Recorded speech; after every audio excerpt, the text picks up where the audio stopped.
Welcome to a special series of This Week in Canton City Schools, where we will focus on the mental health and wellness of our kids and families.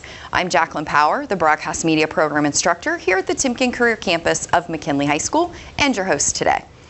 The Canton City School District continues to partner with the Child and Adolescent Behavioral Health Agency. This agency provides a myriad of resources to the Stark County community and, most importantly, our students within CCSD. Each month, we will feature resources and strategies to help the mental well-being of our young people. On this episode, we are talking with Mary Kreitz, Child and Adolescent Behavioral Health Counselor, and a panel of high school students discussing mental health of our youth. Sit tight, all of that starts right now.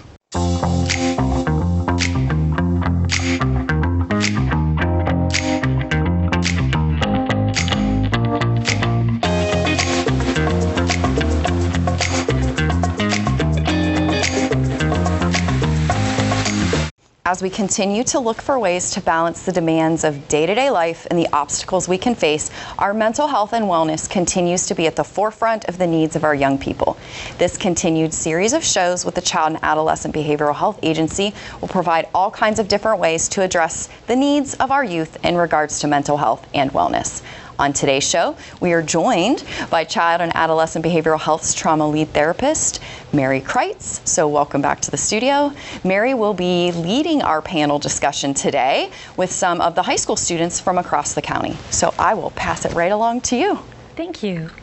Over the past couple of years, there have been rising concerns about the mental health of teens in the United States.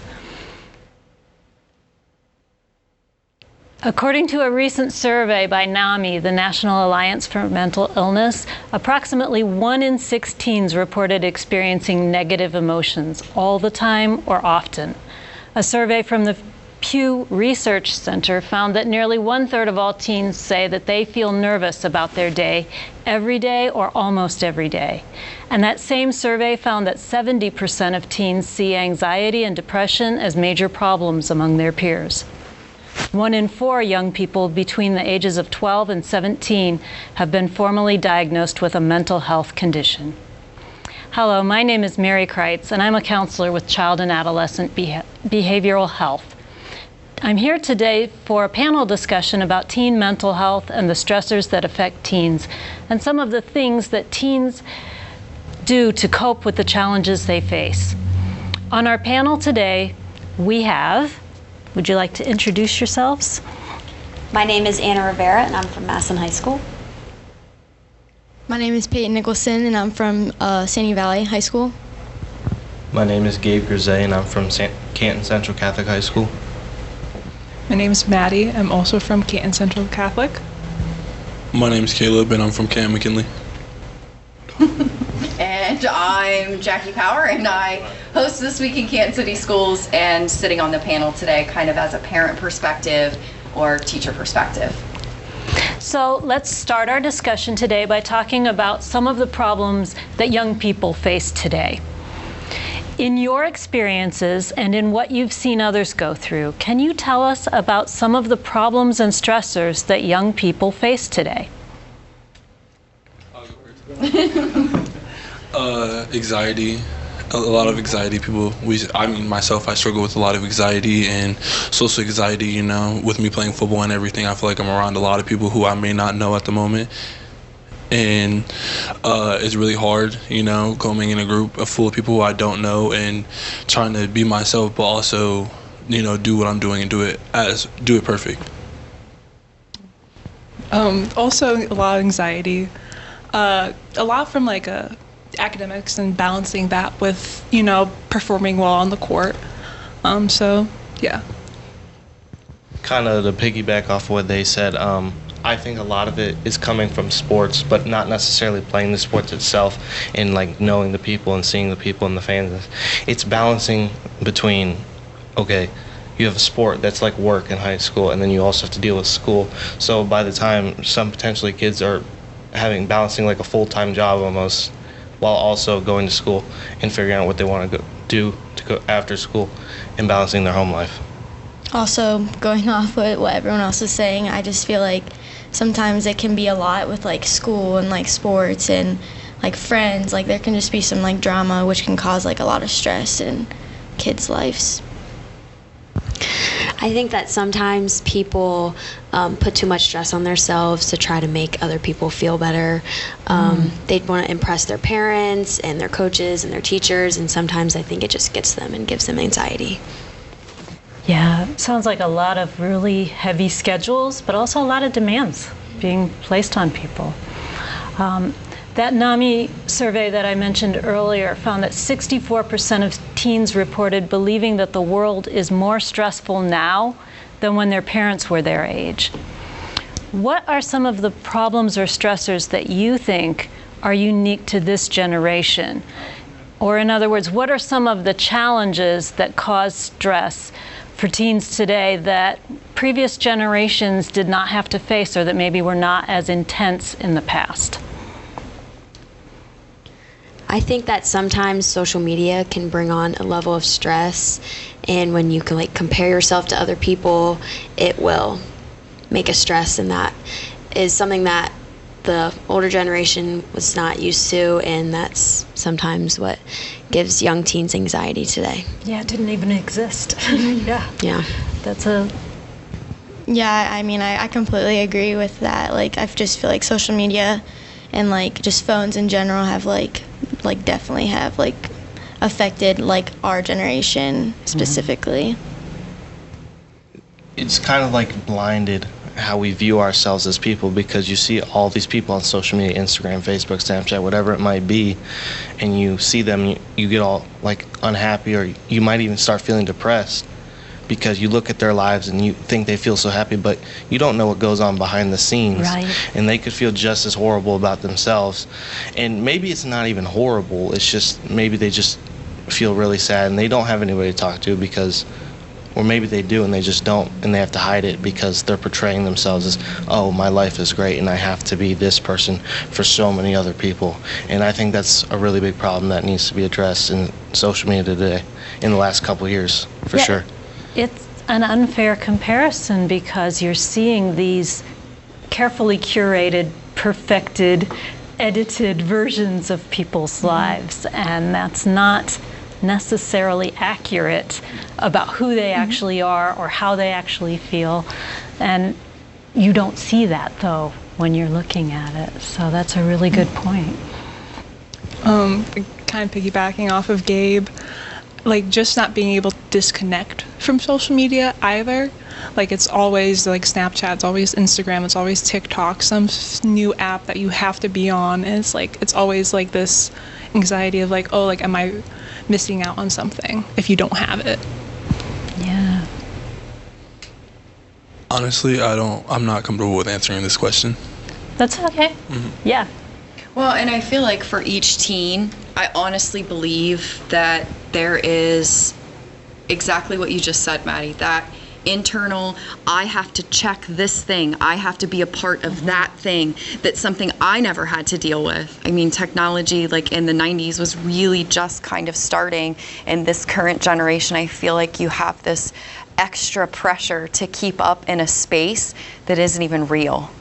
Yeah. So It's become a 24/7 demand. yeah, like the first thing you check when you get up in the morning, the last thing you check before you go to bed, and this screen, and you know, the drama that obviously people of my age probably make out of it. But I do believe that my daughter sitting at home, same thing. They face those very same anxieties that plague them throughout the process. Definitely, yeah. So a lot of concern has been raised lately about the effects of social media, and you've talked a little bit about this, but last year the U.S. Surgeon General issued an advisory on social media and youth mental health. And in that report, he noted that up to 95% of youth ages 13 to 17 are using social media, and that more than a third say that they use social media almost constantly. So you've touched on this a little bit already, but what do you think is the long-term harm that social media could have on teens' mental health? I feel like the long-term harm that it can have on teens' mental health is that it can create a false sense of reality. Honestly, you know, you're on social media so much that you're painting this picture of yourself that's not really the real you. And then once you're off the screen and it's just you, and now you're lost, and you're trying to figure out who you are as a person, as a individual in society, and not on the screen, because you can't fake it, because who you are in real life is what people in real life are gonna get. You know what I mean? Like always being on social media, I feel like it always kind of like affects your self-esteem. Like you see these perfect people, and it's like kind of hurts you, or even like bullying, really prevalent too, which can have some lasting effects. Yeah.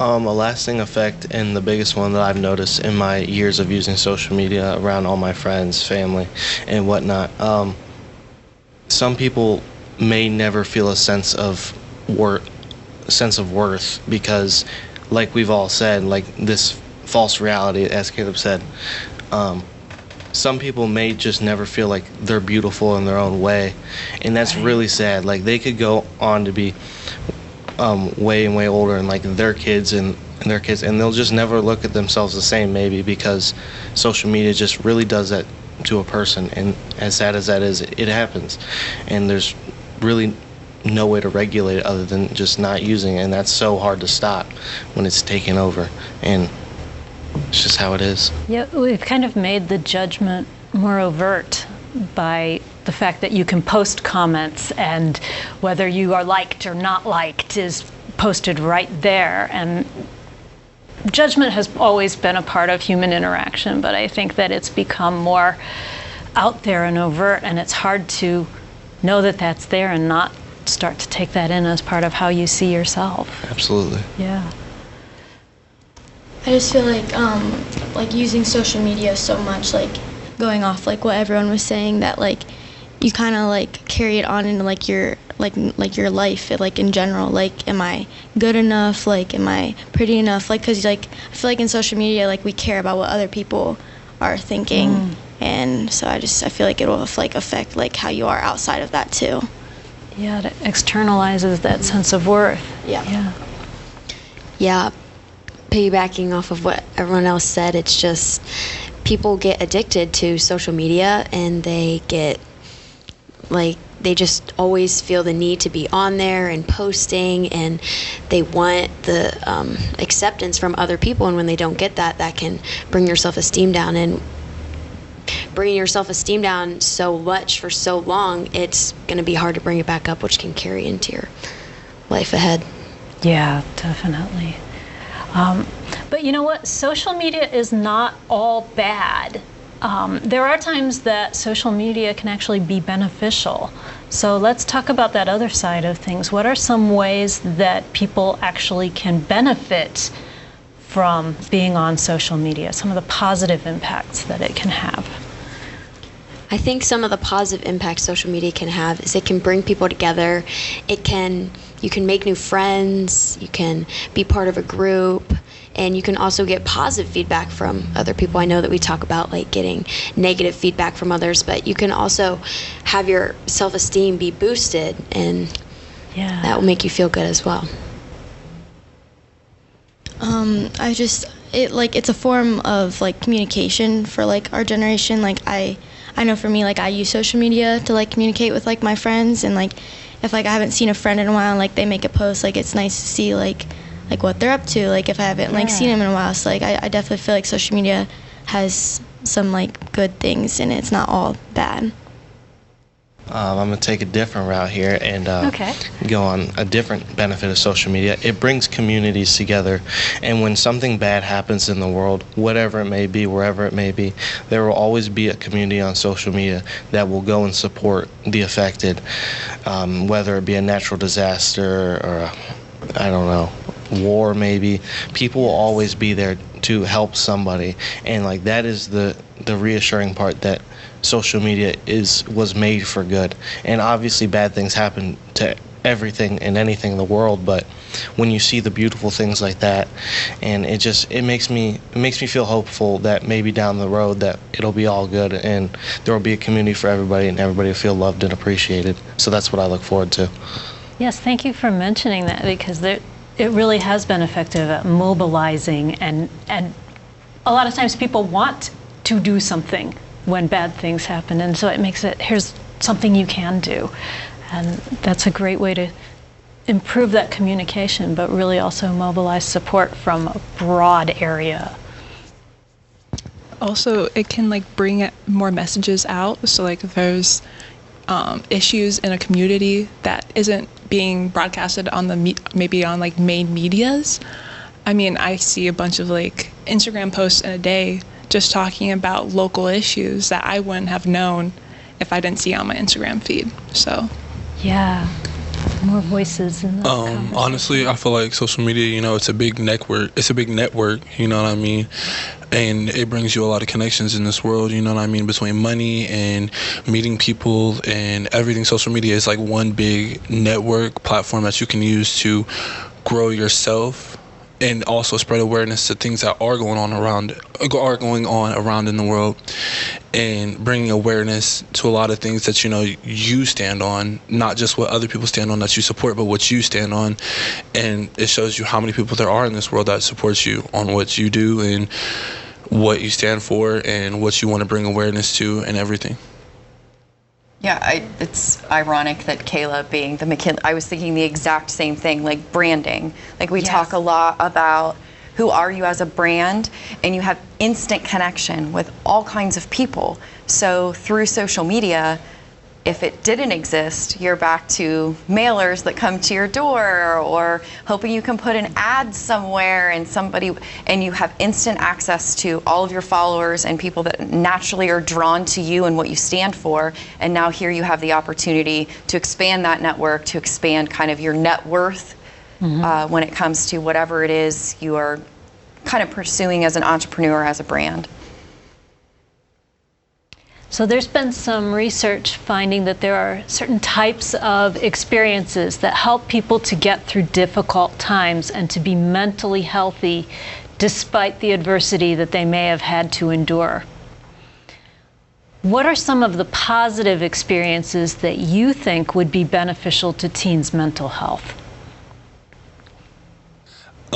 Honestly, something positive towards that can be positive towards teen mental health, I would have to say would be, you know, letting it be known that it's okay, that you're not okay, and that not only that you're not okay, I feel like a lot of people don't bring awareness that it's not known that you might not know how you feel at that exact moment, but you just know that you're not okay. You know what I mean? I feel like a lot of people like to put labels and names on feelings and emotions and everything going on with you, when in real life you don't know and you're still trying to figure that out, and a lot of people don't make it okay that you don't know, you know what I mean? And I think that if we accept that, you know, maybe you don't know and you just need some time to figure out what you don't know is going on with yourself, that it could honestly solve a lot of problems going on with teens and our mental health. Yeah, we do invalidate a lot of emotions in our culture. We say things like, don't get angry, or, you know, cheer up. Or we want the certainty. Well, what are you feeling? And we need to make space for people to experience all of those emotions, including the uncertainty and the complexity when I'm feeling many things right now, not just one thing. I know also, like, kind of going off of what he said, like when you feel a certain way, there's people out there on the internet who feel the exact same way as you do. Yes. And so you can kind of connect with those people and like kind of talk about your feelings and be able to figure out how to deal with what you're feeling and find a healthy way to cope with it. And it's validating to know I'm not the only one. Mm-hmm. There are other people that feel this way or struggle with this same thing. Yeah, absolutely. Like those two said, it is very important to validate others' emotions. And going a little deeper into what Caleb said, you have to make sure you validate your emotions too, because if you are not healthy and you're depressed, you're anxious, you can't go on, and you can try to help people, but deep down you know once you help this person, like, you're just gonna still be broken inside. And once you help yourself, obviously don't be selfish. If somebody needs help and they're like crying or sad, be there comforting them. But if you deep down feel anxious, sad, or mad, you need to help heal yourself first before you can go out and help other people. Because I feel like like they both said, not a lot of people talk about it. And when everybody's just broken inside, nobody can help anybody. And then the problem just becomes bigger and bigger. And then at the end, it's just going to be bad for everybody. Yeah, so, we're often our own worst critics and worst bullies in the way that we think about ourselves and the messages we send to ourselves. So that is a really good point. Thank you. I'm going off with what you said. I feel like sometimes we need to give ourselves some grace. Like we're so hard on ourselves, and like myself, like I'm hard on myself, and like it can like be hard to like. It doesn't help when I'm hard on myself, because I know everyone else around me super supportive, but when I'm like my worst critic, like what you were saying. So I just feel like we need to take care of ourselves before we like think about like what we're like what's going on with ourselves before we like go off and I don't know, just That's a really good point. Thank you. I think that the saying, like, you need to love yourself before you love others is really big in this generation. I feel like people just try to do the most for other people. Like, I know for myself, like, I like to put others before myself, but sometimes in this day and age, you need to put yourself before others to help yourself feel good. And it's okay to be hard on yourself, but there's a certain extent where you're too hard on yourself, and that can decrease your mental health. Yes, a lot of pressure to be selfless, but it isn't really being selfish to take care of yourself and to make sure that you are healthy and that your needs are being met. Thank you. That's a really good point. There's still a lot of stigma around mental health. People don't want to be seen as crazy or to have other people judge them because they're dealing with mental health issues. And yet, I read a really interesting bit of information that teens today tend to be relatively comfortable talking about mental health. They just don't like starting the conversation. So what are some good ways to approach the topic of mental health and get those conversations started? I think that before you just jump right into talking about someone's mental health, because that can personally be very sensitive depending on the type of person, I think that you need to create a good bond with that person before jumping right in. So making friends, talking to them, making them feel comfortable before asking, like, how have you been? Like, how are your feelings lately? Are you okay? Type of things that can make them feel comfortable and open up to you more. Yeah, building that relationship. Yes. Going off with that, I don't like to just like jump like right into like if there's something going on, like I don't really like to talk about it like right at the beginning. Like if I'm talking to my friend about something and she can tell like what's going on, like she doesn't like ask me like right away. Like we kind of just like talk, like ask each other how our day was, like just like get comfortable, and then like if like either she or like me, like we feel comfortable enough to talk about what's going on, like then like we'll start talking about it. And I'm at the point now in my life where I've gotten, it's been a long time, but I've gotten to the point where I'm strong enough to talk about my feelings and how I am. But over the years, like back, it is really hard, and you do have to have a strong bond with somebody or a certain close amount of people. But I also think another great way of starting the conversation is if you pick up the warning signs. They're not talking much and they just look sad.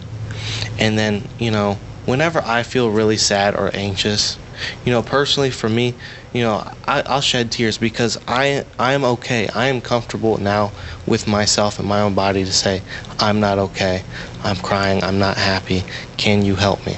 And I'm very okay with that. But that takes years and years of being strong. So if I had to recommend a way to not jump into the conversation and ease into it, just talk about what did they do that day? You seem a little off. What's going on? So you're not saying, like, obviously something's different about you. Tell me.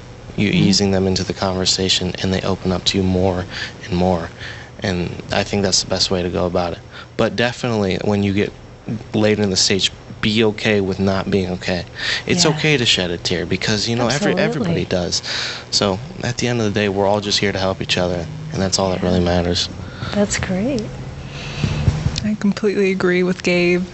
But also personally, I struggle to open up when I don't feel like it's not a safe space. So building a safe space is really important for me. Like whether either that be like, oh, like you come over to my house, I go over to your house if we're friends, or meeting in a neutral location. I just get a little awkward, and I feel like sometimes people try to do it in not the best situations to talk about feelings. So building a safe space and being in a safe spot, I feel like really helps with expressing your emotions and that stuff. Honestly, I'm with what Madison said, having that safe spot and not putting someone out on the blast about what's going on. And maybe sometimes it's not about putting someone on the blast, but being able to, like Gabe said, see the signs of what's going on with somebody and, understanding that person on a deeper level, to understand that maybe sometimes they don't want to talk about it, and, sometimes not discuss it, but also have reassurance that somebody's there on their side, maybe a hug, maybe a just like, let's if you want to, let's ignore the problem. If you want to talk about it, we can talk about it. Talking about this is a hard thing to talk about, because you're putting yourself and you're being vulnerable, and you don't know what could possibly happen, you know what I mean? You're struggling with a lot. So I feel like sometimes it's not maybe the best route to just hop into the conversation. Just more in the lines, start with a hug, start with a conversation, start with something that's going to get their mind off of it. And then, you'd be like, hey, I seen you were acting off today, are you comfortable with me to talk about it? And if you're not, talk about something different, change the topic, because, that is a hard conversation to have with people. And you can always circle back. So kind of what I hear you guys saying makes me think kind of like from an adult perspective, like let's ease into it, create a space in which you feel comfortable talking about it. And then if this moment is not the moment, we can circle back around and we can come back to a moment in which maybe you can open up, or maybe you'll open up with a different friend and I just circle back and say, hey, is everything okay today? Like, whatever it might have been in that space and in that moment, not necessarily attacking every little thing you say, but right. I guess what I'm looking for is that kind of that final product, that what does it look like at the end goal, rather than like maybe in that moment it wasn't a good moment, but can I come back a little bit later without it seeming like, oh my gosh, she just won't let it go. So somewhere find a happy medium between all of that. Yeah, even checking back to ask, was that a moment or is it a bigger thing? Yes, right. Because sometimes you have an off moment and let it be that. But sometimes if there's something bigger, do you want to talk about it? So sometimes teens and adults have a difficult time understanding each other. It's like we're talking with someone from another planet. What is something that you wish adults could understand about what it's like to be a teenager? Honestly, like I said before, it's more in the lines of like a big question mark being a teenager, you know what I mean? And with social media being a big aspect, it even adds more of a big question on it, communicating that with your parents. There's not always something that you can say or something that you can do. With me and communicating with my parents, I just want them to understand that, I don't know. I don't know. I'm figuring it out. I just need time to figure it out. You know what I mean? And I'm just not comfortable at the moment to tell you about it. And there's nothing wrong with your parenting, but it's just something with me. So I mean, that's how I stand on it, though. I agree with Caleb. I feel like sometimes parents forget that there's like new situations every day that we're being put through, and we're trying to actively on the fly deal with it correctly and not make a bad situation. So sometimes that stress of like, oh, like, did I mess up? Oh, like, gets to us, and just have like, give us a little bit of grace, a little bit. I see parenting in teenagers. I think it's a great time in parents and teens' life, because you start to understand your parents more as like, not even just as like a authoritarian figure, or maybe just like, oh, they boss me around, like they do. They're more of like a mentor. They're more like a friend. That's how I see my parents now. Mm-hmm. But the way I always like to picture it in my mind is, I'm here, Mom and Dad, can you help me get here tomorrow? And once I get there tomorrow, can you help me get here? I don't see it as it being like a problem anymore. But I will say, they had to go through the same things with their parents, absolutely. My parents have let me know that. And they let me know that they're trying, and that's all that matters. I love my parents very much, and I try my best for them. And I'll hang my hat on that every single day when I go to sleep, and I know I try my best. I mean, everybody has their ups and downs with their parents, but like at the end of the day, I love them both, and that's all I can go off of, and I know that they want the best for me. So that's why I always have a smile on my face. And that's huge. Knowing that is huge. Absolutely. Yeah. I think it can be hard to communicate with parents sometimes because like myself, like it's hard to like say like what's going on because I might not necessarily like understand like what's going on. Like I don't know, it's hard to communicate with them. So I think it's important to like be able to like listen to one another and like what we have to say. Yeah. I think that's like really important. I think that sometimes parents forget what it's like when they were teens, and they just sometimes go a little bit hard on their kids. But it's very important to keep an open and honest relationship with your parents because in the end, they really just want the best for you, and they're not out to get you. They just want to watch you grow up and succeed. And I think sometimes all we need from parents is their love and support. They really are on your side. Yeah. Mrs. Powers, I'm going to put you on the spot and ask, Sure. Are there anything that you think you wish that young people knew about parents or teachers? You need to stop us in our tracks sometimes. Like, hey, excuse me, listen to me. Because as parents and as teachers, we've got 1,000 balls, just like you guys are saying, like the stress of school and keeping up on your schoolwork and jobs and your extracurriculars. So we sort of have that mirrored in your plight. It's the same in ours. Like our full-time jobs, our significant others and spouses, our children, and as a mom of teenagers, and I'm a stepmom to older kids too, so I feel like after working 20 years with teenagers in my classroom, and then now I'm doing it at home, it's really stressful for us too. So we have bad days too, and sometimes you just gotta stop us in our tracks and say, hey, I need your attention. Like, I need your full attention, and come to us. Like, we don't always, so I'm not a prying person. I'm not a like, oh my gosh, what's the matter today? Like, I want to give you space and for you to feel comfortable enough, like as your mom or as your teacher, to say, hey, I got something pretty serious. Can we talk about that for a second? And then I'm all ears, and then I'm all in. And I think for a lot of our parents, or your parents, I should say, I feel like that's what it is. Like, just give us kind of that respect back. Like, if we're doling it out, like, kind of give it back to us and say, okay, I really do need you for a minute, and I need you to be non-judgmental. I need you to be in this moment and hear me out first.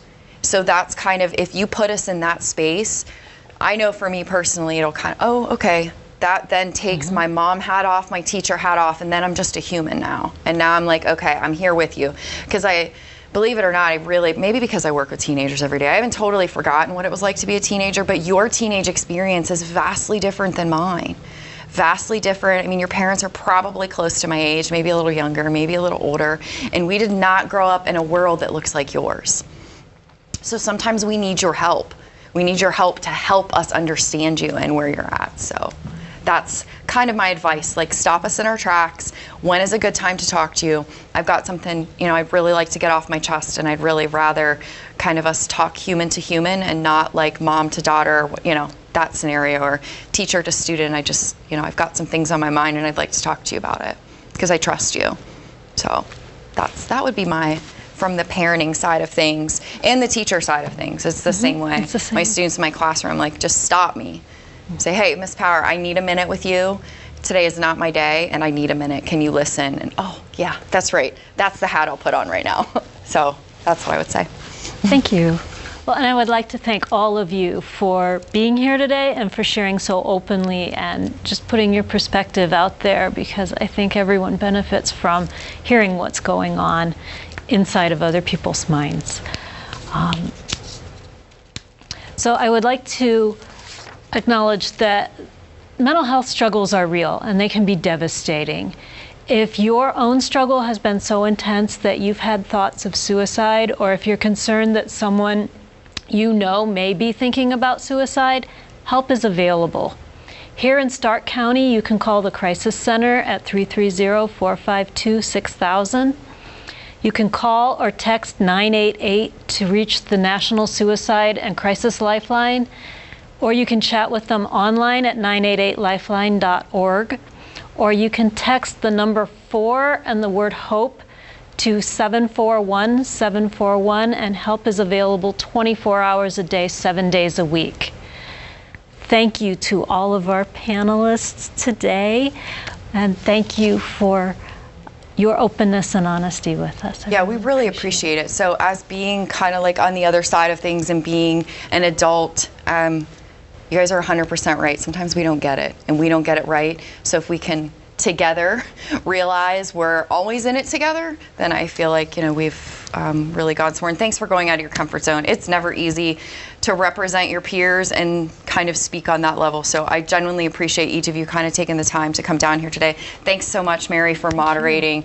Fabulous job as always. I enjoy you so much when you come in and we have a chance to talk and kind of catch up from your world to my world. So for more information on this topic and so much more, you can visit the CNA website, www.childandadolescent.org. And you can also call CNA, the office, at 330-433-6075. Thank you to Dan Mucci, Mission Advancement Director, for helping coordinate this really great episode today and all of our future episodes in this partnership. As for the TV 11 staff, we're going to continue to bring you an inside look at the district each week during the regular school year, in addition to this series of shows on mental health and wellness. So if you are a staff member and would like to have a feature story on our program, please email me at power_j@ccsdistrict.org. We'd love to have you inside the studio to showcase the valuable experiences our kids have here at the Canton City School District and the supports we have in place to educate the whole child. Please visit our website at ccstv11.com, where you can get information on all of our shows and watch us on your favorite device. We will see you next time.